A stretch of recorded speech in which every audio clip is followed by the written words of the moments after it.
Hello. Welcome to my channel Touching Stories. You're about to hear an amazing story about love and unexpected decisions. Enjoy watching.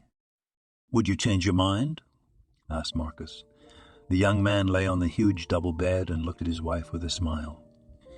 They hadn't been married very long. Melanie was his love at first sight. He saw her once and couldn't get her out of his mind. The slender, tall blonde was from simple family. She had no ambition. Her mother had worked as a nurse, so Melanie's love of medicine was in her blood. She knew from the very first grade what she would become when she grew up, and so she did. She grew up, moved from her hometown to the city, and met the handsome Marcus. Melanie was interning at the local hospital at the time. Marcus was brought to the trauma room by ambulance. The boy slipped, fell, and suffered an open fracture of the leg. Marcus lost consciousness several times on the way to the hospital. He underwent emergency surgery. When Marcus woke up, Melanie was the first person he saw. I thought I saw an angel. Am I dead? I went to heaven. What about all my sins? He asked in all seriousness. Melanie smiled at him. She'd seen patients after anesthesia before, and she'd heard worse. All your sins are forgiven. Now you'll be fine, she said. Afterwards, the doctor came over and told Marcus that most patients do not die from a broken leg, even from such a serious one. Marcus fell in love with a nurse who treated him like one of her own. She was different from the others because she didn't just help the doctor to treat. She could joke, cheer him up. When she entered the room, it was immediately 2 degrees warmer and considerably brighter. This was noted by all the patients. Several years passed since then. Their relationship was smooth without quarrelsome breakups. Marcus's parents were wealthy businessmen. Everyone in town knew them except Melanie, who had recently moved in. She had no idea of Marcus's family's wealth, so he knew for sure that their relationship had no material basis. The boy's parents took a closer look at the girl, but quickly realized that she was completely guileless. Melanie herself offered to spare everyone the wedding hassle and just sign when Marcus proposed to her. In turn, when Melanie became pregnant, Marcus began to suggest that she leave the hospital. There were many disadvantages. It was a nervous job. She took everything to heart at first. However, the girl refused every time, even when she came home in tears. With the onset of pregnancy, Marcus began to protect her like she was a crystal vase. Melanie had to yank him off, but she did it gently, not to hurt the feelings of a man who only cared about her. You already suggested it. I've already thought about your offer, and I've decided I don't want to leave. Our hospital has top-notch surgeons, and I'm already used to the department. What about your head nurse? She's the one who drives you crazy and anything can happen. Melanie smiled indulgently. For example, but Melanie, she doesn't make me say it out loud. I don't even want to hear those words. Let me get you into the clinic with your father's friend, Mr. Jacobson. He's an excellent surgeon. You'll do the same thing. You'll get twice as much and no stress. Melanie sank to the edge of the bed. She was already ready to go to work. She was wearing a gray suit, a white tank top, long ashtrays, and her hair was in a ponytail. Everything would be fine, and one bad temper isn't a reason to change jobs. I'm fine with it. And don't worry. That's what you need. You need strong nerves. Until the baby's born, there's nothing to worry about. When the baby's born, there'll be enough to worry about for then.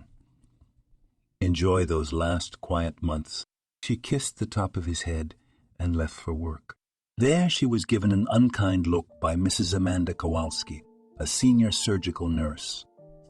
She was a fat woman in her 50s with a half-bald head on which, from the survivors of the chemical upholstery, her hair had curled, creating fine scrolls, but the baldness was still translucent. You came? Amanda asked sneeringly. Hello. I came, of course, it's my shift. It was yours last time, too. Except I had to pull the girl from her vacation for you, she reminded me. Melanie sighed, changing into work clothes. Last time I had a routine screening. I told you in advance if you do it in our hospital, I would take it here. And I had to go to the other end of town. By the way, my husband and I found out we were having a boy. Melanie smiled. Futile attempts to mend relations with the head nurse. She discreetly congratulated her colleague and went off to yell at the new nurse. She kept getting it from her. The weaker the staff member, the more eagerly the self-assertion lovers were to take it out on him or her at the expense of others. Mrs. Kowalski was a deeply unhappy woman. Her husband left her for someone else.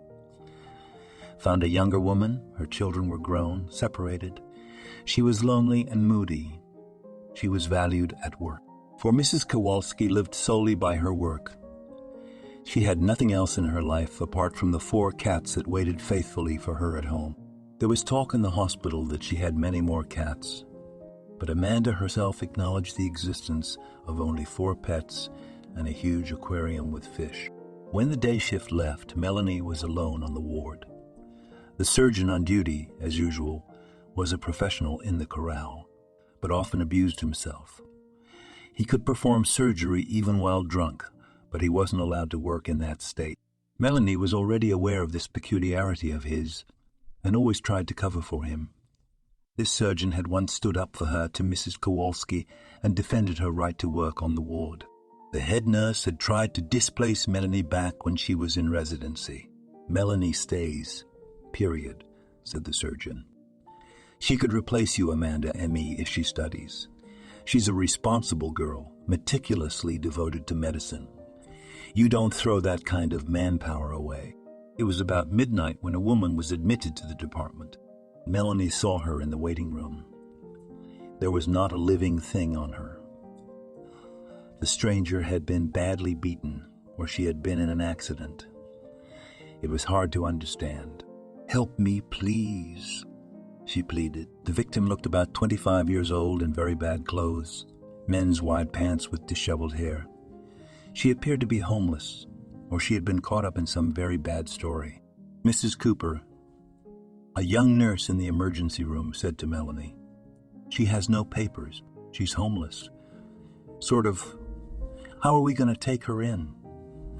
I almost got fired this month when I took on a patient like that. They don't pay for them." Melanie looked seriously at the young talent in the robe. The girl was timid. She was afraid to say the wrong thing. "That's okay, Kathy. Let's just say it will be my responsibility. I will personally pay the cost of the treatment, and if necessary..." Melanie took the victim under her arms and led her to her department. "Should I call Mr. Liam?" she asked the nurse, knowing that when he's in the corral, he doesn't call anyone. "I'll handle it myself sooner. Mr. Liam is not available right now. There's no need to disturb him, and there's nothing I can't handle." Melanie smiled, supporting the barely living vagrant. She was put on the table. "What happened to you?" asked Melanie, treating the wounded surfaces of her face and neck. "A fight. I got hit with bottles, got caught up in a story, almost died. I think I have splinters in my head." Melanie saw blood in her hair and almost vomited. Surgeon was needed here. The wound was deep. Later, the same wound was found on the victim's arm. There were splinters sticking out all over, as if they had been put there on purpose. A nail had been pulled out, a lip smashed, and her nose broken. It was obvious. Melanie set to work.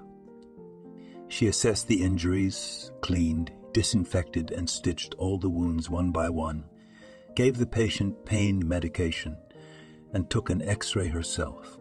It showed that the nose was not broken. 30 minutes later, Melanie entered the nursing room and sank onto the couch. The patient fell asleep.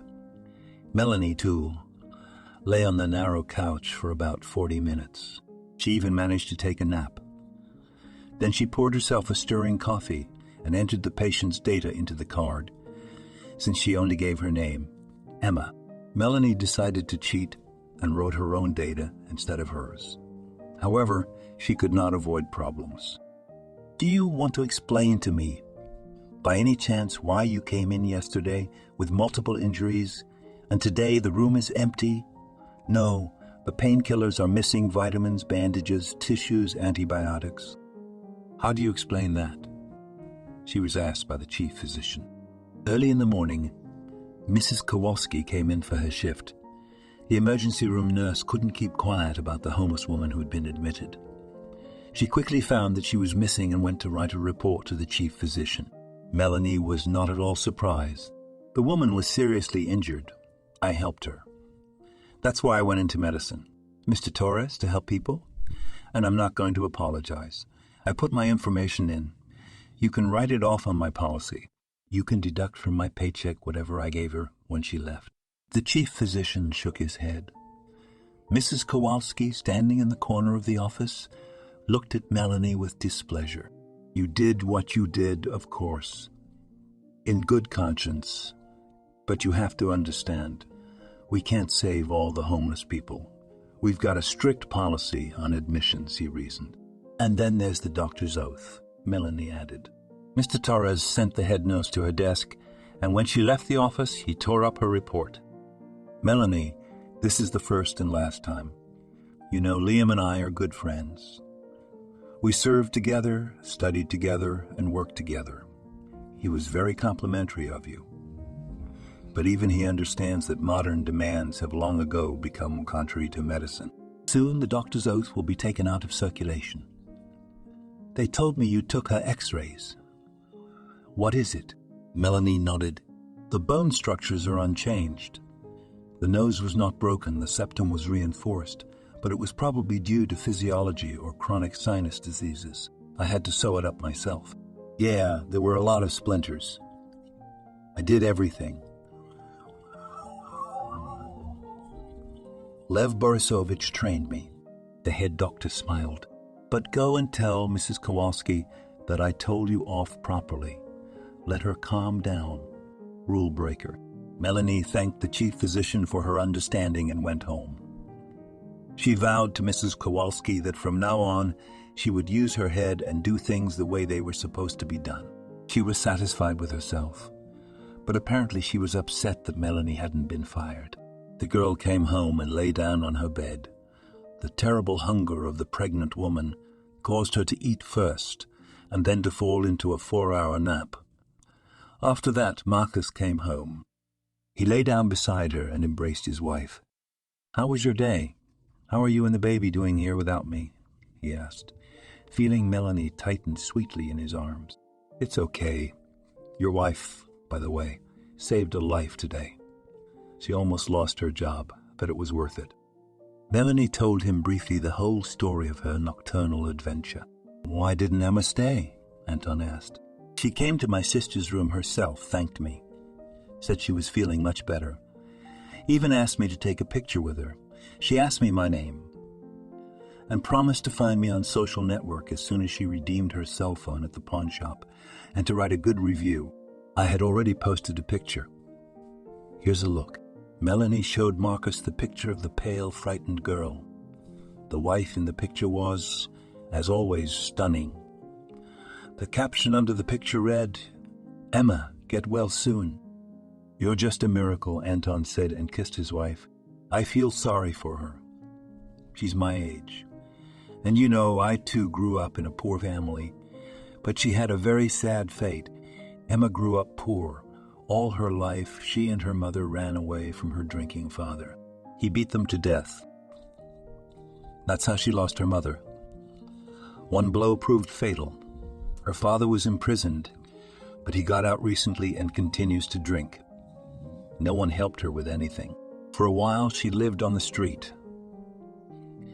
She lived homeless. Then some guy took a liking to her and took her to his place. He turned out to be a pimp. She was brainwashed and intimidated for a long time. Emma ran away from the first clan she was told to serve.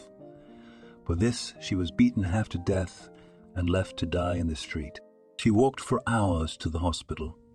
Fainting on the way, she was kicked, punched and beaten with empty bottles in some house, and then simply thrown out the second-story window. She could have died, but thank God she didn't. Marcus shook his head. Where did she go? If that's the situation. Maybe we should have brought her to our house. We would have helped her find a job, I offered, but Emma refused. She only asked that I put the photo up and tell her my name, so she could find me and thank me later. She asked where my profile was. How could I find it? I offered to just take my phone number, but she didn't want it. They talked about the tramp for a long time. Marcus cooked dinner for his beloved and fed her. Several days went by. Melanie was often asked about the stranger in the photo, and so proudly did she answer that she had saved this girl's life. It was then that Melanie realized for the first time what she wanted most. She wanted to be a doctor. Her mother had told her from the beginning, go to medical school. But Melanie refused. It was expensive, complicated. Would she get the budget seats now, and the next year she would fail some exam and fly out? Because she wouldn't be able to pay for such an education. The medical school also had budgeted commercial places, but the cost of tuition were affordable. But Melanie studied so well that her mother never had to pay for her. Melanie had just turned in her shift that day and was rushing home. Marcus's father, Mr. Mason Cooper, called her. Melanie, tell me, who is the girl in the picture with you? He asked. Melanie was surprised at the attention this photo received. That's my patient. Why? Melanie asked. She looks a lot like my own sister. What's her name? Emma, Melanie replied. Any last name? Last name? Do you really think it's your sister? Melanie asked. She didn't say her last name. There was no ID. Anyway, she had a very bad story on her person. Melanie, where are you? I'm coming to get you. I want to talk to you. Half an hour later, Melanie and her father-in-law were sitting in the cafe. He ordered Melanie some fruit and freshly squeezed juice, even though she refused. Eat, eat. My grandson needs it now. I don't know what my Marcus is feeding you, he smiled. Melanie ate fruit and told him about the patient. Why are you so interested? My sister had a daughter, and her name was Emmanuel, but Ruth just called her Emma. She looked remarkably like Ruth. I almost had a heart attack when I saw that picture. I need to find her. She said she lived somewhere near the train station. She lives there a lot, but I don't know why she told me that, Melanie shrugged. Okay, thank you.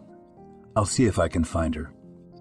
If I can't, I'll have to involve my police contacts. They'll run her biometrics and search the database. How old is she?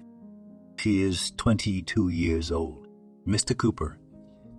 He was a tenacious man.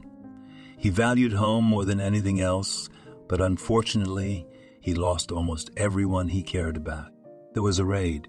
Bandits shot up his house. Only Mr. Cooper survived. His parents died, his grandfather died. Thankfully, his older sister wasn't there.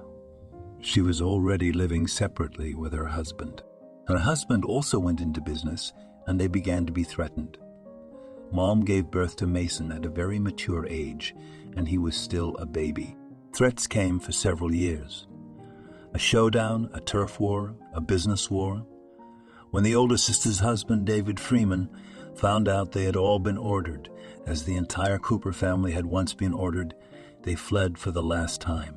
Mason spoke to his sister that September day. We are hiding. My husband called some friend from the village. He said he'd cover for us.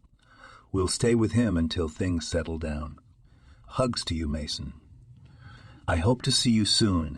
They said their goodbyes, unaware that this was their last conversation. Mason was close to his sister. He feared she would blame him for his parents' death, but she supported her brother, and after their deaths, they had only grown closer. But Mason had lost her too. Later, when Mr. Mason himself had already entered the business, he divorced his wife. Marcus's mother abandoned the family and went to Canada to her first love. She called rarely, but she was always very happy to be spoken to. Apparently, everything was going well for her there. Marcus's mother grew up there, and she went to school there. She had many friends and relatives in Canada. She was always drawn there, but she didn't dare leave when Marcus was little. Mason made sure his wife didn't need anything. But it wasn't the money she needed. She was just out of place. She was drawn to her homeland. Melanie remembered Marcus's mother. She had left the family just when they had first met. The boy was very worried, and Melanie was the only one who helped him come to terms with it, let his mother go, and wished her happiness. After all, the important thing was that she was alive, healthy, and happy. And the rest is easy to fix. Canada wasn't that far away. Mr. Mason Cooper found Emma soon enough. Melanie came home and saw the patient she had saved sitting in their home. They hugged each other. "This is my niece," said Mason Cooper proudly. And she told me that, according to her documents, she really was Emmanuel. But no one called her that in the village where she grew up. She only knows her father. He still lives there, drunk and angry. He made her life unbearable and killed her mother drunk. We've got to find out. I'm going to go there and make sure for myself. I was so hoping Ruth was alive. My mother was killed. Em shrugged, eating sweets off the vase. Apparently, the girl was hungry when Mr. Cooper found her on the street.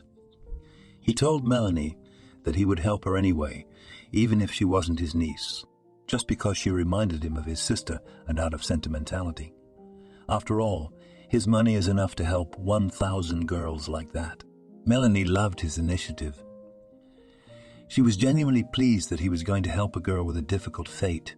A trip to Emma's mother's grave left more questions than answers. The picture on the gravestone that appeared to Mason Cooper was not what he expected to see. But it was, on the one hand, a good thing. It meant there was still hope that his sister was alive. "It's not Ruth." "Yes, I told you my mother's name was Lala," Emma said, confused. They returned to town late at night, and Emma stayed the night at Cooper's house. He had prepared a bedroom for her.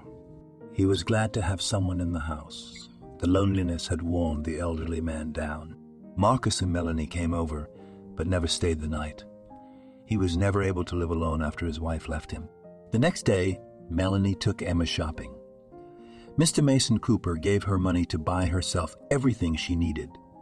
A complete set of clothes for all occasions. Even with supplies, they had spent a fortune. Emma was happy. She wasn't bad, looking after all. And she always wanted to look good. Except there was never any money for it. And now she felt like Cinderella. Emma laughed and joked and laughed and joked and laughed, not even noticing that Melanie was very tired. It was hard for Melanie to walk for so long. And after noon, she did tell her new friend that she was tired and wanted to go home. "Okay, I'll go with you. I don't have some more things." "Next time I will," Emma said. In addition to the trip to the cemetery, the girls' papers were recovered from the database. Upon seeing them, Mr. Cooper was again rather puzzled.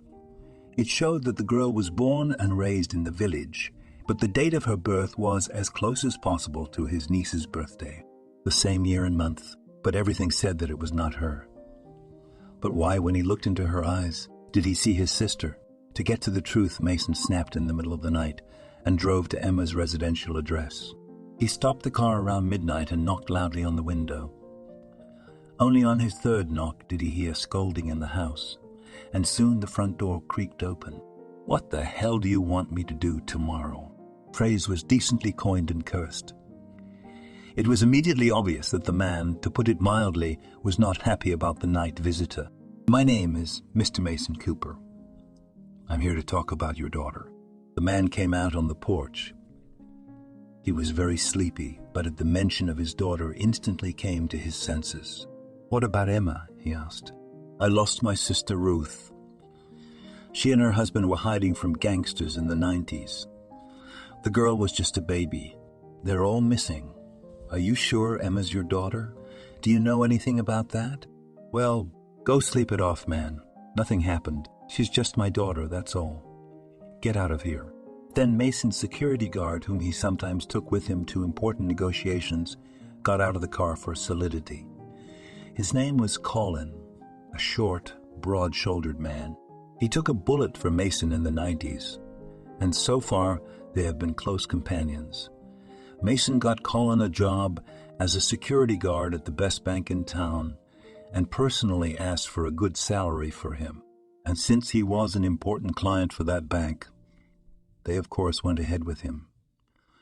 Colin managed to reach his landlord before he closed the door, grabbed him by the chest and dragged him inside. From there came shouting, banging, and swearing. And Mason looked up at the starry sky. He didn't care what Colin was doing to make the rude man talk. "Mr. Cooper, you may come in. The owner of the house is happy to receive you and will be happy to tell you anything you want," Colin smiled. More like a closet in the center of the tables than a man. Mason entered. The owner of the house was sitting in a chair trying to stop a nosebleed. There were dishes lying on the floor, but overall it was pretty clean for a lonely den of an ex-convict. "Do you want to know about that family? Did they come to me?" "Yes. I knew their fate. We went to school together.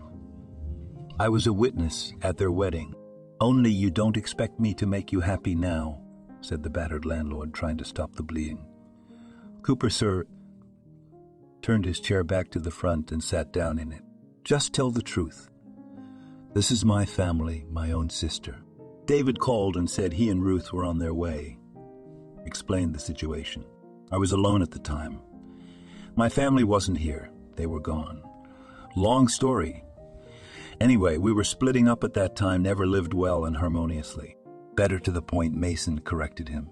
"Everyone arrived. They had a little girl in their arms. The frightened parents were also in a panic. I got everyone settled in. They spent the night. In the morning, I got a call from a friend of mine. He lived on the outskirts. Saw that I had guests. He said that 3 huge black cars had arrived in the village. The people were serious about asking about my guests.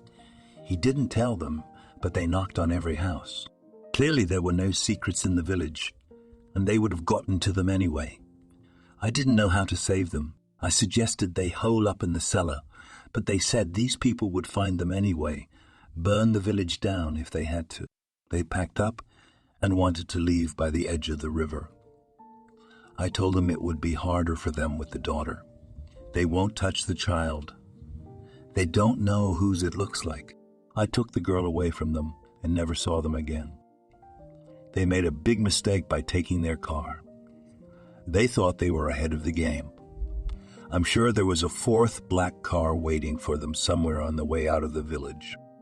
I don't know who they were or what happened between them, but I was scared. For the first time in my life, I was looking into the eyes of people who had come to kill. They were doing lawless things and had no fear of human judgment or God's judgment. When they entered the house, Emma cried, I told them honestly, as it were, that 2 people, a married couple, my friend and his wife, had stopped by and left in the morning. I was beaten and the house was searched. I begged them not to touch the baby, and they didn't. They didn't know she was their daughter. After turning my house upside down, they left. They even opened up the floors to see if there was a barn. That was the end of it. I sold the horse to pay for the game. I didn't want to give the girl away, so I decided to keep her. She was my best friend's daughter after all. I gave a big bribe and she was mine by deed. The child's name was Emmanuel, Mason clarified. That's right, Emmanuel. I kept the name her parents gave her, and her name was just plain Emma. She doesn't know anything. I didn't tell her. As he left the house, Mason glanced up at the sky. They drove their car, but they never found it. Where are they then? And what happened that day? If I had known how excruciatingly painful it would be to live in this world without you, I would have grabbed my guns and gone shooting. For you and your family. He shook his head and wiped away a tear. Colin stood motionless in the distance. He stayed out of the way, being tactful. Male solidarity was in effect. Mason shook his head and got into the car. Colin did the same. They drove home, where Mason Cooper sank into a heavy sleep. He dreamt about his sister and how he had lost her. He called out for her and looked everywhere but couldn't find her.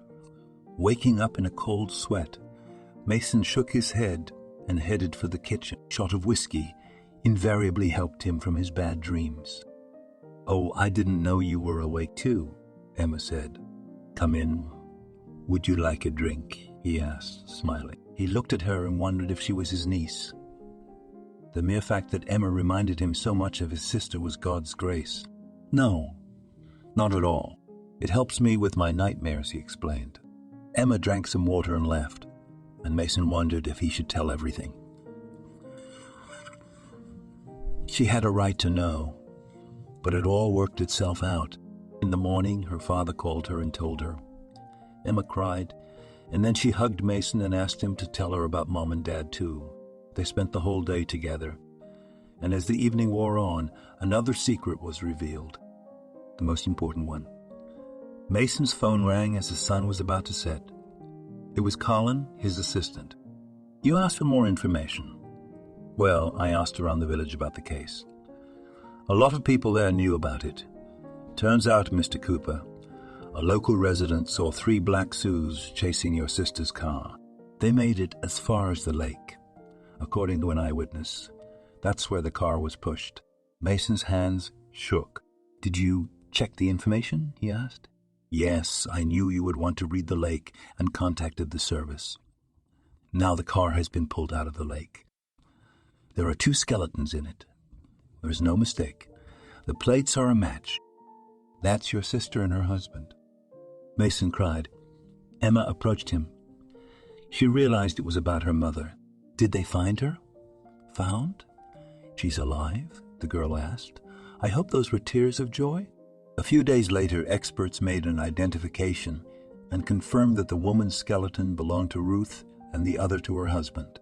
Mason buried his sister, lavishly commissioned a huge statue of Angel at the grave. The funeral was attended by all relatives and friends. After that, he was relieved. He was able to do it. He could. He found her. Now he could go to her grave and talk to her. He also visited that lake often and always left 2 red roses at the place where Ruth's life had stopped. A month passed. Mason began to feel unwell. He chalked it up to stress and fatigue, but Melanie told him to get an urgent examination, a comprehensive one. He was chronically ill. So did everyone his age, and Mason knew about them. He hated hospitals, finding new excuses not to go every time. Melanie was 6 months pregnant, and she couldn't force her father-in-law to come. So she asked Emma to talk to him. "My uncle is a healthy man. Stop panicking," she declared, and refused to help. Mason Cooper was brought to the hospital in an emergency when he had a seizure. Melanie knew at once that it was serious. In addition to the obvious signs of worsening pancreatic disease, Mason's complexion had changed. He had become gaunt. He was sweating a lot. He was losing strength. That night, the doctor came out of the operating room and said, "We stopped the internal bleeding, Melanie," he said, "but we won't do anything else. It's very bad. His pancreas isn't working, judging by its condition. It's badly traumatized. I don't know what he's been using, but he's got a tumor. And from what I've seen, it's malignant. Patients like this, with good treatment, can live for several years, but more often, it's months of weeks. That's just my preliminary conclusion. We've taken some of the tumor for tests, and we'll wait for the histology results. I hope I'm wrong. I'm telling it like it is, Melanie. You're a good doctor and you know what you're talking about." Melanie thanked her colleague. He was the best surgeon in the hospital and had never made a mistake in her memory. She told her father-in-law that his pancreas had been aggravated, that he was bleeding and the doctors had stopped it. It happens that way, but Mason Cooper could see it in her eyes. "You're a good medic, Melanie, but you can't lie. I say what is known now." "How much time do I have left?" he asked. "They took histology," Melanie admitted. "There are signs of a tumor. But it could be benign. You can live with it quietly all your life. And if it's malignant, then there will be an operation and treatment. But you can still live with it. Everything will be fine." Cooper, sir, shook his head. "I felt that I was finished. That's why I didn't want to go to the hospital. I wanted to be with my niece. Emma's great. She's interested in company business. I brought her up to speed, and she'll be helping Marcus when I'm gone." Melanie shook her head. "You're burying yourself early," she said. "All the men in our family die before 60. And I am 59, as you know. These are stereotypes. It used to be that people didn't live to be 30. Melanie wanted to cheer her father-in-law up, but he knew from her eyes, or maybe even before, when the malaise came. Melanie didn't want to upset Marcus prematurely. But when the results of the examination came back, she had to tell the truth. "How come?" Marcus buried his hands in his hair. He was in shock. "It happens that way. Your father told me that his mother also suffered from a pancreatic tumor in those days with no proper treatment. He said she didn't have time to find out the exact diagnosis because they were shot." Yes, that's right. She was going to go to the hospital, but she didn't make it. Now, there are ways to prolong life. All you have to do is get treatment. The tumor can be slowed down. Marcus couldn't believe what he was hearing. Melanie hung in there, cheering everyone on, and Emma was in shock too.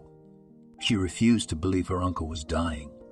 She said it was all a mistake, a lie, and she instilled it in Mason. Her denial was a natural reaction. She had just gained a family man, and now she was preparing to lose him. Mason lived to see the birth of her granddaughter.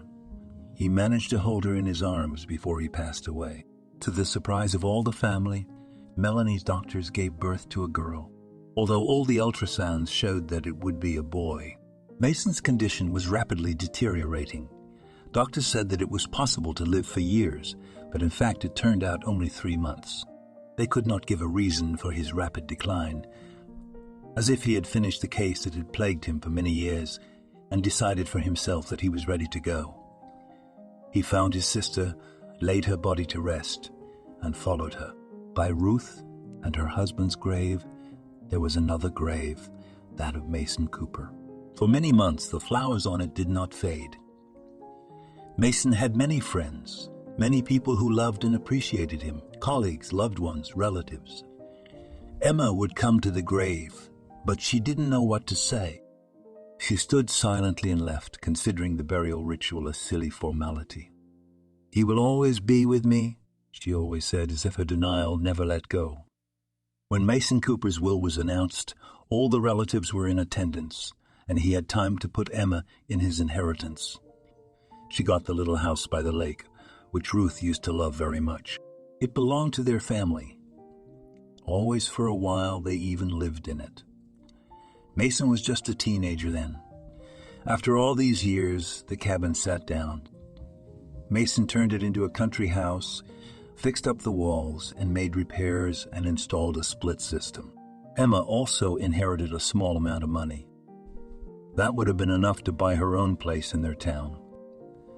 And now she owned 5 of the company that Marcus had taken over. She could get a small amount of money every month.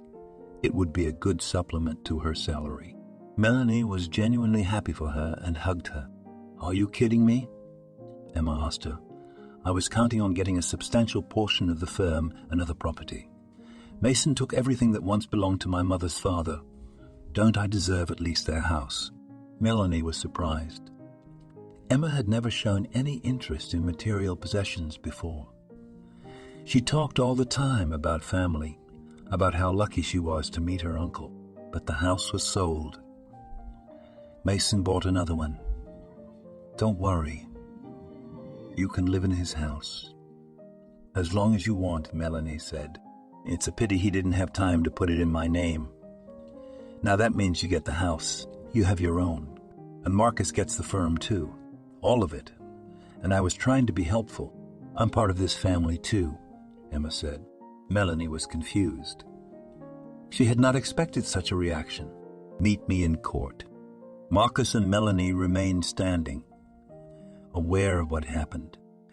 In the blink of an eye, she turned into a concentration of greed and anger. She wasn't like that, Melanie lamented. Grief must have done that to her. Marcus shook his head. "I told my father about it, but I didn't tell you.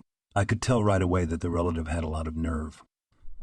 She was prying into all the company's nooks and crannies and wanted to be present at every negotiation. She almost blew the order. It would have gone to the competition if I hadn't got there in time. My father was already sick at the time, and she's posing as a caring daughter, parading around the firm like a landlady. Even I don't feel like the boss. It's my father's legacy. I wouldn't be surprised if she wasn't Dad's niece. Come on. She's no gift, of course. But you can't blame her. Don't you remember how she cried at the funeral? You cried, too, when they gave Ruth's body to the ground. So what? That doesn't make you her daughter. If she sues me, I'll do everything I can to expose her. She'll prove her kinship or she'll be left with nothing. Emma continued to live in her late uncle's house. She already felt that she was the mistress of the house. Marcus and Melanie decided to wait. I don't know what he said in his heart. He'll come to his senses. She wouldn't really sue, Melanie thought. But Marcus immediately said that he hoped for the best, but that it was clearly necessary to prepare for the worst. When the summons from the court came, Marcus was simply beside himself. Even if she's related, she's not his daughter. Why the hell is she bothering him? He's already given her more than enough. Don't worry, Melanie said, trying to reassure her husband. She was rocking her daughter, Mirabelle Cooper, in her arms. The name was chosen for her by Mason Cooper himself. It didn't belong to anyone he knew, but just liked the sound of it. The girl looked remarkably like her grandfather. And now, looking into her beautiful blue eyes, Marcus saw the loving gaze of his untimely father every time. Marcus and the company's lawyers studied the documents.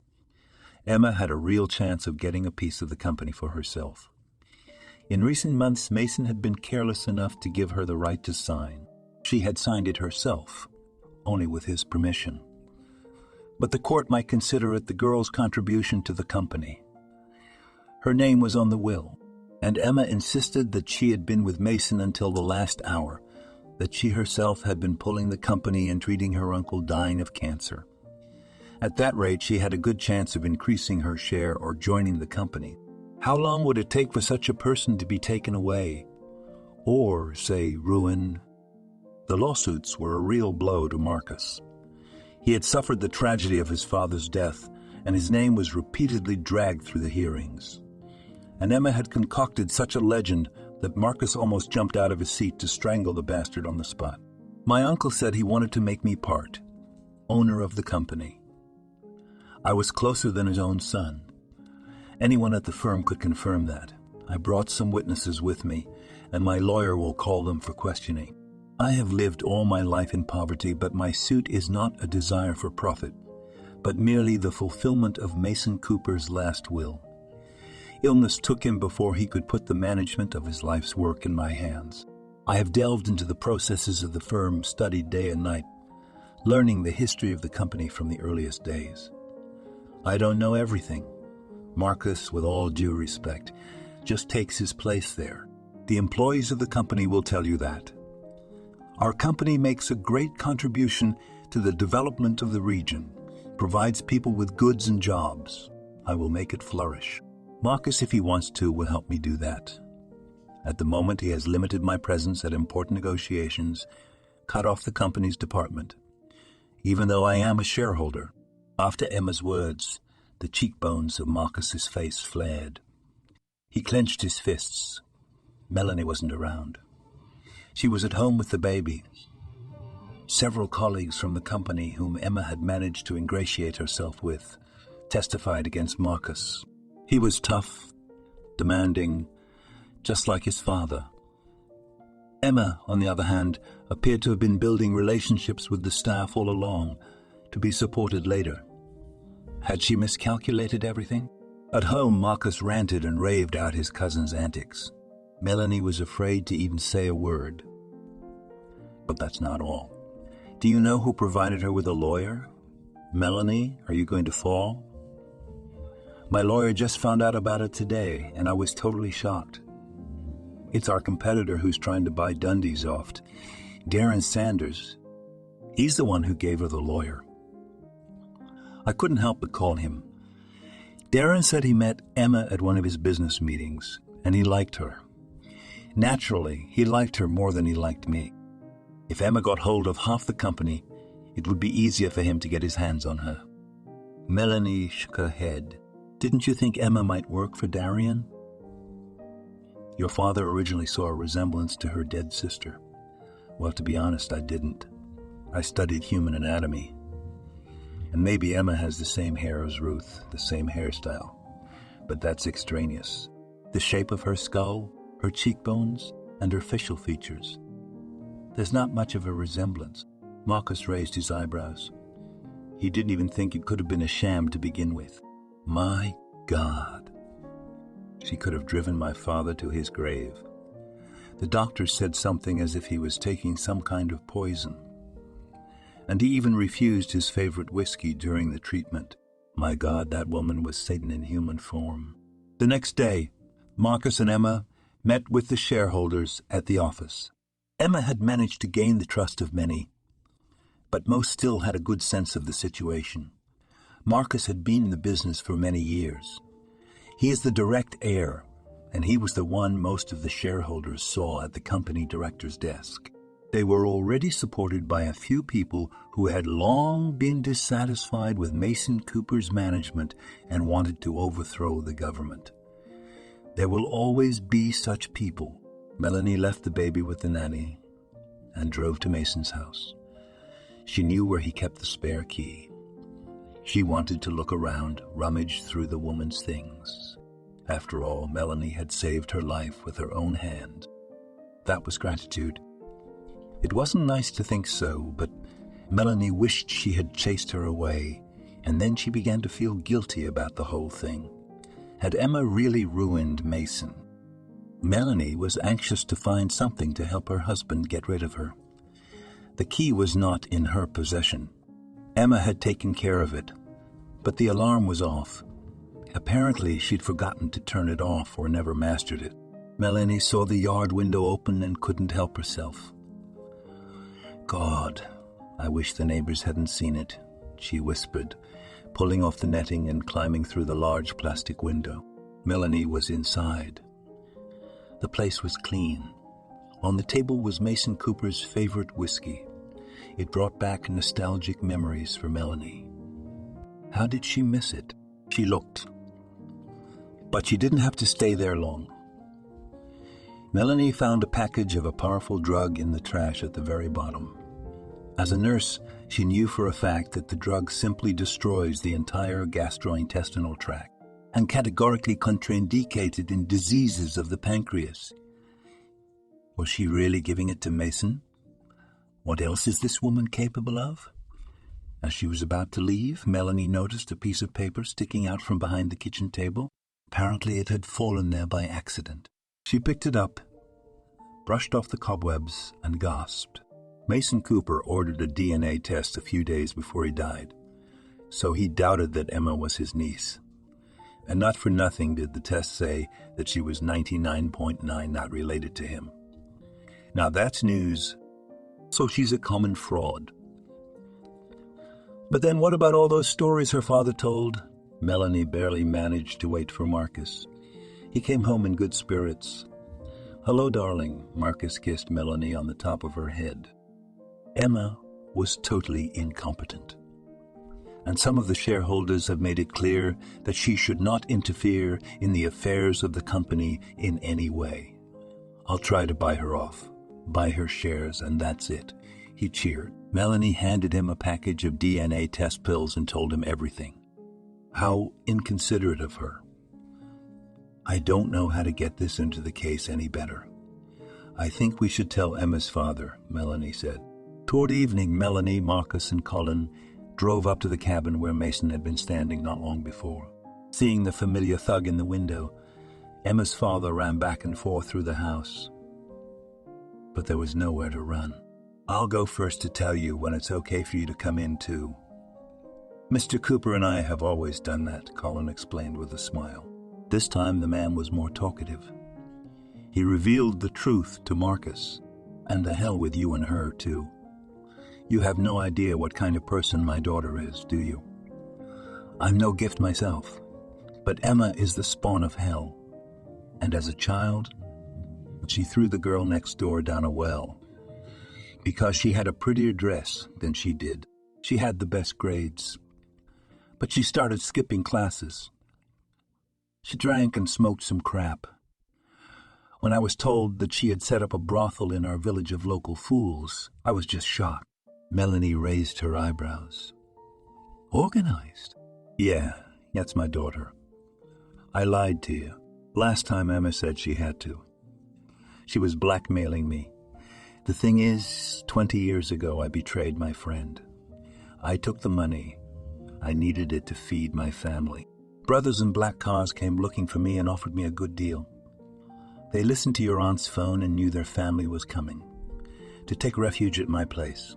I negotiated with the bandits, took the money, and when they came into the yard, I just walked out of the house. I thought they were going to be killed right there. The bandits put them in the car and told them to go straight to the lake. When I went into the house, I saw their daughter come out of the bedroom. She was asleep, and the bandits didn't see her. As a matter of fact, I didn't care about the kid either. They wanted to take out the competition. There was a lot of money involved at the time. So I got my 30 Cerebrenics and was left with their child, who became an orphan for me. My wife Layla was a very complicated person. She had a hard, bad temper. She drank, she got into fights. And I was raised in a religious family, not accustomed to hitting women during this whole thing. Lala was at her parents' house in another village with our daughter Emma. I knew that my friend, Ruth's husband, had also named his daughter Emma. We had called each other, communicated then. My Emma was born 2 weeks later, and I gave her the same name. I was jealous, trying to resemble my childhood best friend, and then I betrayed him. I'll never forgive myself for that. On the other hand, if I hadn't taken the money, they would have threatened me, and they would have gotten their way anyway. I could have gotten their way anyway. I could have gotten my family, my daughter. It was the lesser of evils for me. I couldn't do otherwise at the point of their guns. Where did you put our Emma? Anton asked. Colin looked at the intimidated owner of the house. I put her in an orphanage and left her under the door. She was just a baby and would hardly remember. I wrote in a note that her parents were dead and her name was Sophia. I could have written her name, but I wanted it to cover my tracks. I knew that a child with a rare name would be looked for. Melanie and Marcus came out of the house. The village was so quiet, so nice. The horizon, the sunset, the fresh air and the smell of hay from the fields. Paradise in its purest form. Wait a minute. I didn't tell you the most important thing about Emma. My father caught up with them on the doorstep. My Emma killed her mother when she was raising her. They got into a fight. Not for the first time, Emma got so angry that she attacked my mother with her fists, dragged her onto the porch, and pushed her. There was an iron shoe shiner downstairs. That was what Lala had hit her on, begging me not to ruin her life and take the blame. And I said yes. I told her I was drunk, I had a fight with my wife, and she had a bad fall. I went to jail for negligent homicide. When I got out, she came to see me several times, then disappeared before your father's visit. Emma called me and told me to lie to the man who would ask about her. Told me to say she wasn't my daughter, that she was the daughter of a dead friend of mine. I refused, but she threatened to tell me how I betrayed my friend, how he and his wife were killed years ago because of my betrayal. Unfortunately, I had the foolishness to share this information with her. I agreed and lied, knowing she was capable of anything. Be very careful with her. Her hand wouldn't flinch if she swung a knife at you, he said, and showed a huge scar across his palm. On the way back, Melanie and Marcus were silent. This information was not easy to digest. Melanie tried to put it into her head that the helpless wounded girl who had come to the hospital was a dangerous psychopath. She said her father beat her and her mother and killed her drunk. Is that what really happened? She was the one who killed her mother, forced her father to sit for her. Marcus consulted a lawyer, and they insisted on a DNA test. On the same day, Marcus received a phone call saying that the clinic doctor had been intimidated and told to tamper with the test. However, he had been warned of this possibility in advance. The doctor not only provided important information to the court, but also named the people who had intimidated him. They were competitors of the firm who were close to Darren Sanders. He succeeded in bringing them in because when arrested, his subordinates sang a nightingale and ratted out their boss. They told both of Sanders' plans through the firm to take over Marcus's company and of how Darren had found Emma. It turned out that the girl had no intention of meeting their family. Darren found out the weaknesses of the owners of a rival company and dug up the story of the disappearance of Mason's sister Ruth, who also had her own business in those years. After Ruth's death, Mason retreated and reclassified the firm in another direction. He gave in to the gangsters, fearing for his life and the lives of his family. He was sick and tired of this terrible war, for it had already taken almost all of his family and friends. Darren went to the firm's father and learned the truth. He was drinking at the time and blabbed it all out. Couldn't even remember. Took him for a regular drinking buddy, as there were plenty of them in their township. Darren, on the other hand, found Emma and suggested she infiltrate Mason's family. Through Melanie, everything was supposed to look natural. In confessing to ease his guilt, Darren Sanders revealed that Emma had jumped through the window herself so that her injuries would be serious. She did so without fear and with a smile on her face, which terrified Darren.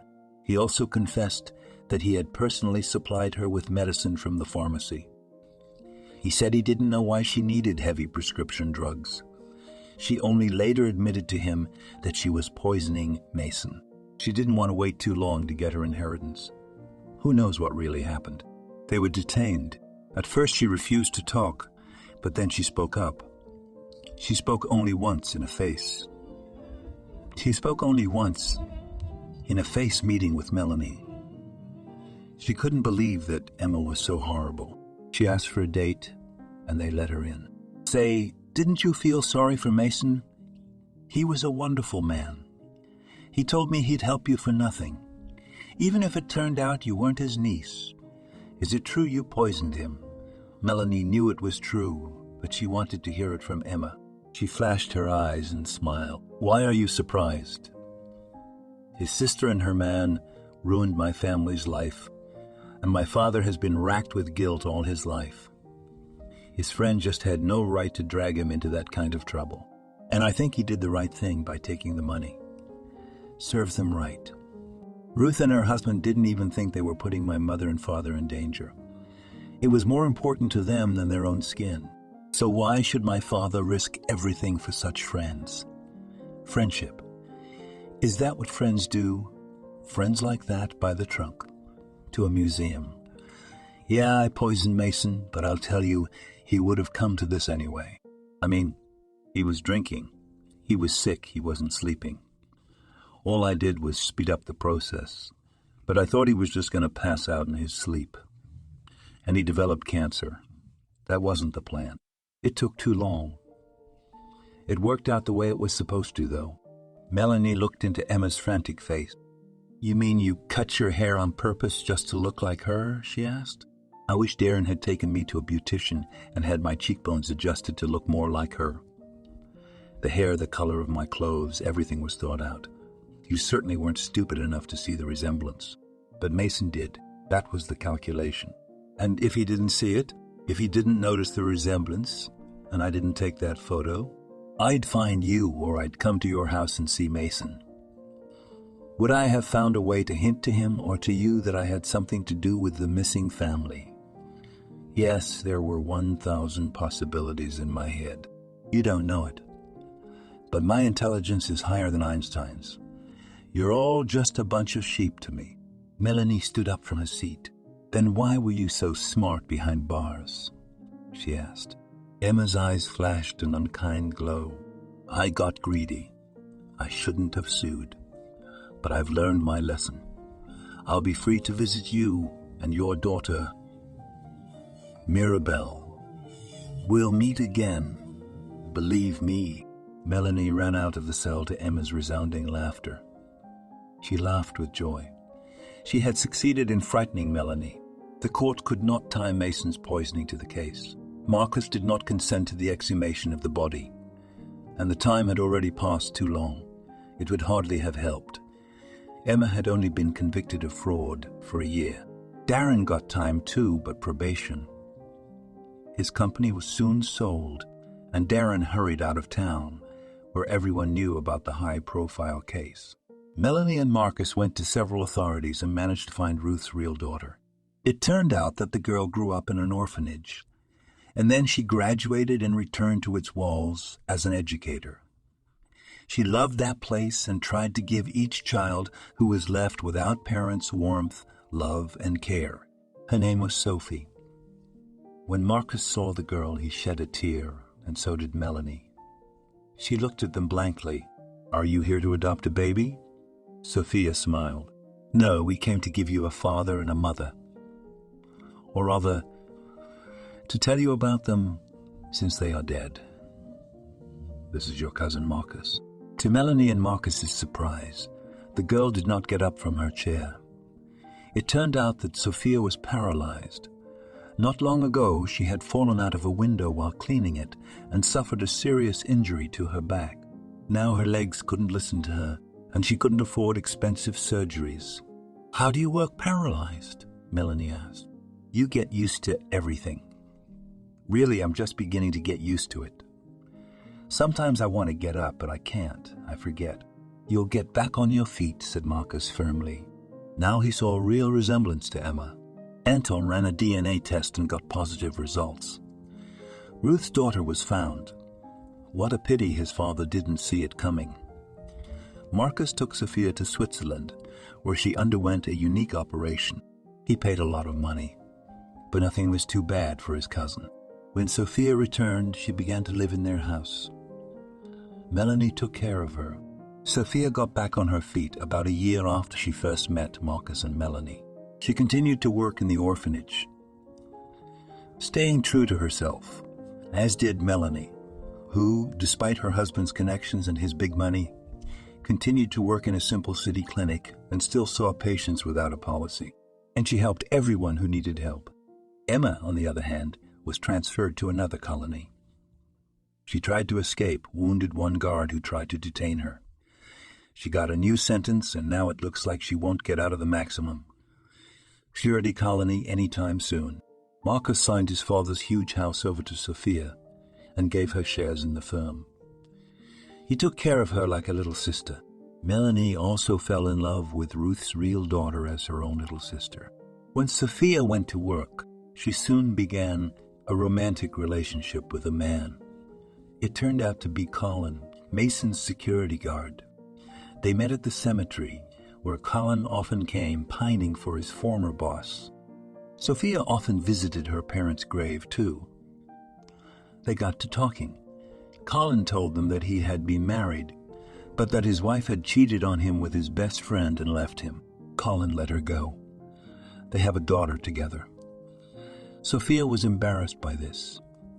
She liked the warmth with which he spoke of Mr. Mason Cooper. Colin turned out to be incredibly touching, romantic, and caring. Besides, he made Sophia like a stone wall, both literally and figuratively.